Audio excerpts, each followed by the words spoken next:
Welcome back. You're listening to the panel discussion, Capitalizing on the Next Wave of Technologies for Connected Government, sponsored by ServiceNow on federalnewsradio.com and 1500 AM. I'm your host, Jason Miller. My guests today are Frank Konecki, the Chief Technology Officer at the Air Force, Phil Klokas, the Associate Chief Information Officer of the Public Building Service at the General Services Administration, Dr. Michael Valavula, the Chief Technology Officer for the National Agriculture Statistics Service at the Department of Agriculture, and Bob Osborne, the Chief Technology Officer for Federal at ServiceNow. At the very end of that last segment, Frank brought up this idea of the old sensors and how the security piece. So I'm going to turn to Phil, because you have a very similar problem. As you just mentioned, you buy an HVAC system for a building, you don't replace it every year. Right. It's not like a computer or a router. So how are you guys also dealing with the security of the legacy side and all the sensors and data and all the fun? Yeah, the legacy is that's what keeps me up at night. We were talking at a break of it's kind of easy when you're buying net new stuff from a security perspective, because you can include that security language in your procurements. But we at PBS have thousands of legacy environment or legacy components within our environment. So a couple things that we're looking at, and I call this segmentation, and two forms of segmentation, right, where we've done pretty well at doing what I call micro segmentation, where we're VLANing and we're segmenting the not so good building systems that are vulnerable from a security perspective away from our corporate network. But in order to get down to the next level, we're now looking at what I call micro segmentation, where we're going to try to segment these devices based upon the category or what these devices do, because there are hundreds of different sensors and systems and lighting control systems, they all do something a little different.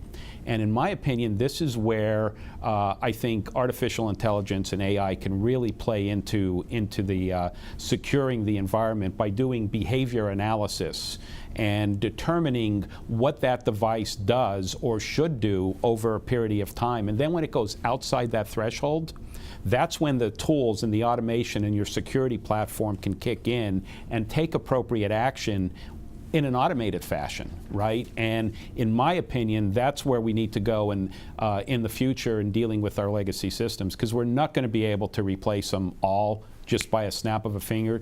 We have to take our time and figure out how to secure these things. And I think by segmenting at the macro level and taking that down to more of a granular micro level is a good next step to do it. And generally speaking, as GSA is modernizing the federal building infrastructure across the country, are you guys able to add in the newer technology that is more easily secured, or are you still stuck with a mix? It's a hybrid, and I see it being a hybrid in the foreseeable future. But we are when we're coming into life, and we do have the appropriate level of funding, we are prioritizing those assets where they form or generate the biggest risk. We do a rather excessive, what we call a risk management framework, where we're taking a look at all our buildings. We're taking a look at those assets in the building. We're rating them based upon the risk that they pose to our tenants and to our operating environment. And then we're prioritizing those items based upon that risk that we've previously identified. Michael, jump in here and talk a little bit about your legacy challenges. We do have a different type of challenge because we don't own all these endpoint devices like the sensors, but we do get information from them, data from them. If you look at the papers, there's papers published from McKinsey Global Institute, like you mentioned, Jason, and also the IDC paper that came up last year. They were saying that by 2025, the data that is being collected with all these devices and embedded things that are out there, IoTs, it's going to be 163 zettabytes of data. And you can put those things on 40 trillion DVDs, and if you stack them up, you can go to the moon and back to Earth 100 million times. That is a lot of data. And it is not going to be possibly be able to save all that information. So there's going to be a selective amount of data would be saved, maybe 1/10 of what it is. And because look at the growth of the data, it is growing anywhere from 30% to 53% of CAGR, that's cumulative annual growth rate. So, and the sensitive data has been going up. It is going to be 10 to 100 times depending on who you ask. So that information needs to be protected. For us, security is a major concern because I mentioned that we collect sensitive information, which is PII information we just couldn't reveal to the world before it is getting all integrated into a sort of a county level or state level or national level. That is the challenge that we have, the integrity of the data and the security of the data. How do we manage that without owning those equipment pieces out there in the field? And that is our challenge, and we need to come up with a way to handle that much of information. That is a big challenge for us. And you also have the challenge that you're getting data from the farmers and producers, and they may understand security. Like, how many farmers know anything about security? I mean, potentially not many. So do you have to worry about that connection back to USDA? Well, right now, I think there is more and more understanding that security is needed, and farmers understand that data has value. There is a company that will pay $2 for every acre of operational data. Farmers can sell the data. And about 50% of the farmers don't, actually work in the field. They lease that data.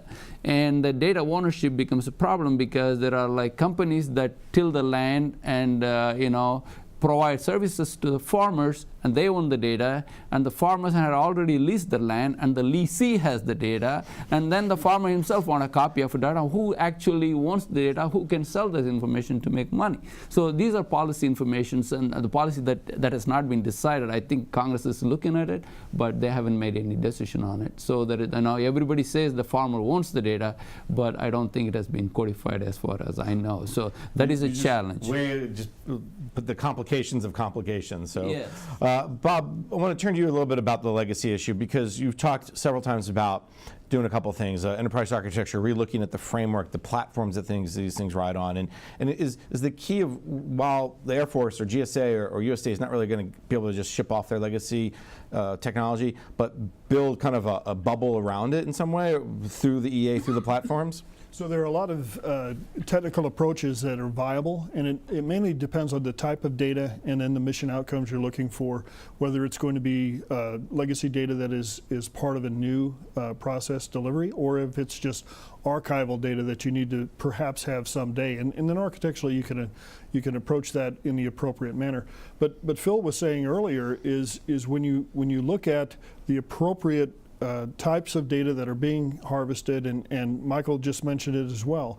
The amount of data that's going to be collected, actually that's already being collected by most agencies, that is absolutely useless, because humans cannot absorb and understand and then make decisions on that in any time of a timely manner to affect the outcomes of a process or a particular mission requirement. That we have to start to apply automation and artificial intelligence in order to allow the machines to assist the humans to have the information they need to make the appropriate decision. So all of the challenges that have been mentioned, particularly what Frank and Michael were mentioning about trusting the data, understanding its integrity and its availability, are critical as we build architecturally which systems are going to perform what functions and workflows to have business outcomes in the future. Platforms allow you to have the structure around that includes legacy applications and categorizing those and the accessibility to that information, both in income and outcome, so your I/O rates in both of those respects, as well as new technology insertions to have business outcomes. So it's going to be a hybrid environment, both internally for agency utilization, and then externally when you talk about, Michael just created an extremely complex challenge when you have multiple layer of ownership of data. When does the enterprise allow access of that information source into the corporate network to be able to be analyzed and then taken action on? How do you go through the process of quarantining that data, perhaps, or understanding through fencing how you're going to ensure that it's trustworthy before you run it into your analytic engines, are all critical architectural decisions that have to be made as you look at which technologies are going to be used, whether legacy or future. Frank, the other piece of this, and you mentioned this in several of your different examples, is this idea of IT versus OT, operational technology. And I'm starting to hear a lot more about this discussion of OT. How do you guys address the OT challenge above and beyond the IT challenge? The OT challenge in its operational side is messier because of the technology that's currently being used. Because you have bus analysis, bus data, and everything else associated with it. So how you're going to defend or secure the bus data has been a problem space all along. As soon as you get into that realm, the question is, what am I talking about? Am I talking about putting more tool sets on top of it? And if I do, it slows everything down. So, that's been a challenge all along, is, well, how can you secure and defend an OT system right now? And that's what we're getting into is, but again, what's happening is you have a combo system. You don't really have OT by itself anymore. You have an IT-OT combo that you have to work with nowadays, especially with the new aircraft. It's getting, they're half and half. And so you got to figure out exactly what you want to do for defense. But that's always been the problem. And I think not just with aircraft, but trucks and everything. Everything that's... And buildings. Yeah, buildings as well. Yeah, our OT, I see really the facilities industry and the IT industry starting really to merge together. Yeah. I really do, and I think I can see a day in the future, probably the near future, that they may be one, because the OT world is really starting to mature, but that's where I really see the future going organizationally. The other thing, our good friends at NIST did come up with a 882 standard, which that was a nice pull, by the way. Which is right up the operation technology, set of controls. So the standards committee are starting now to take a look at this and trying to focus on, hey, look, OT, we've ignored it for so long. Our vendors have ignored it for so long. Our procurements have ignored it for so long. It's time for us to start bringing this to everybody's attention and the controls that are in there. Now, again, it's based on the old standard IT 853, but nevertheless, the OT is more, or the 82 is more focused on operation controls. Michael, jump in. Frank just mentioned about ISOBus, and there is, agricultural vehicles that have all kinds of ISOBuses in them, collect data and transmit data. There are some universities, especially Indiana University, has taken the lead to build this ISOBus integration unit so that they can let the buses talk to each other, so that then the data comes out, some form of standardization. But John Deere's and Case and Monsanto's, those folks, sometimes they play nicely and sometimes they don't, depending on what profit motive you have, if they want to have the market share, and those are the individual things that they have to make a decision. It is just going to be like herding cats, trying to standardize all these different vendors and different instruments and different operational stuff that we have in the field, talking to each other and giving the information in a standard format that we could use. We means farmers and ranchers, whoever. And that data harmonization, Bob, that's where you're going, but that's such a big deal for everything we're talking about. Bob, jump in. Well, the OT-IT thing is really blurring. So it's totally becoming hybrid. And is driving changes in acquisition processes, because we can no longer look at a traditional business owner giving requirements to the IT guys who are going to decide what technology is going to be bought. Then you go to the contracting folks to go find that. Those days are over.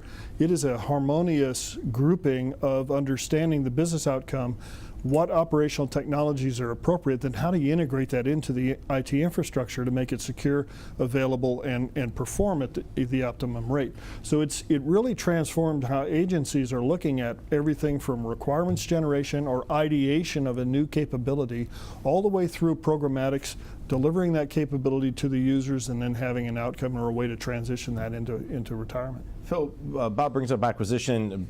Being from GSA, you're the first person I turn to on that. Maybe talk just briefly about your relationship with the Federal Acquisition Services. And as you guys are refurbing buildings, how's that relationship changed maybe over the last few years? Bob hit it right on the point. It's no longer where our building contracting officers are just going out and procuring. They're bringing to the IT folks to the table. And this is a recent shift, right? I mean, I can't tell you a few years ago how many times I'm up in our commissioner's office saying, we can't put this on a network, you're going to slow down my project. Phil, you can't, you have to do it. Well, it's not secure. well, why didn't you get involved in this? I said, I didn't know about it, right? So this is one of these things that you got to get the IT people at the table. You got to get the facilities people at the table. You got to get the acquisition people at the table before you buy it. When you're developing that RFP or that RFQ, that's when you need to do it, not after the fact. It's much more difficult to do it after the fact. And obviously, it's good to see it's happening, and you've seen a change recently. So I think that's sometimes half the battle, is to recognize that. And after all these breaches and after all these challenges, you think that the folks who run a building understand, hey, if someone flattens my tire, use that example for a truck, that's a bad thing. Maybe I should talk to my IT folks. We're just about out of time. This has been a fascinating conversation. So first of all, let me thank you all for taking the time and having this discussion. You've been listening to the panel discussion, Capitalizing on the Next Wave of Technologies for Connected Government, sponsored by ServiceNow on federalnewsradio.com at 1500 AM. I've been your host, Jason Miller. Let me thank my guests, Frank Konecki, the Chief Technology Officer at the Air Force, Phil Klokas, the Associate Chief Information Officer of the Public Building Service at the General Services Administration, Dr. Michael Valavula, the Chief Technology Officer for the National Agriculture Statistics Service at the Department of Agriculture, and Bob Osborne, the Chief Technology Officer for Federal at ServiceNow. Gentlemen, thank you very much. For more on this discussion, visit federalnewsradio.com and search Connected Government. On behalf of ServiceNow, thank you for joining us. A link to the archive session will be sent to you shortly. If you requested a training certificate, you will also receive an email with download instructions after the webinar. This concludes our discussion. Thank you.